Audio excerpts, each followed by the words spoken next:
সাকিব খান রানা এটা ড্যাডি। সাকিব খানকে নিয়ে পোস্ট করায় এবার ছোট্ট শিশু বীরের সঙ্গেও হিংসা অপু বিশ্বাসের। এইবার তিনি সরাসরি বুবলিকে নিয়ে পোস্ট করলেন তার ভেরিফাইড ফেসবুক পেজে। জি দর্শক, আপনি ঠিকই শুনছেন, আজ বুবলি তার ফেসবুক পেজে শেয়ার করেন বীরের প্রথম হাতের লেখার ভিডিও, যেখানে বীর লিখছে সাকিব খান রানা, শেহজাদ খান বীর এবং শবনম বুবলির নাম পরম ভালোবাসায়। সে ভিডিও বুবলি তার ফেসবুক পেজে শেয়ার করে। এই পোস্ট দেখে তো সবাই বীরকে ভালোবাসায় ভাসিয়ে দিয়েছিল।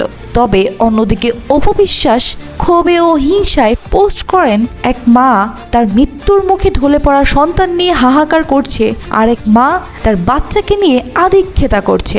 এই পোস্টের পর অপু বিশ্বাসকে ব্যাপক ট্রোলের শিকার হতে হয়। অনেকেই বলেন, একটা ছোট্ট বাচ্চার সাথেও এত হিংসা, এটা তো ডাইনির মতো আচরণ। তো দর্শক, যদিও এই বিষয়ে এখনো কিছু বলেননি আমাদের সাকিব খানের দ্বিতীয় স্ত্রী ও বীরের মা শবনম বুবলি। তো দর্শক, অপু বিশ্বাসের এমন আচরণ আপনাদের কাছে কেমন লাগলো অবশ্যই কমেন্টে জানাবেন, এবং পরবর্তী সকল আপডেট সবার আগে পেতে আমাদের চ্যানেলটি এক্ষুনি সাবস্ক্রাইব করে ফেলুন।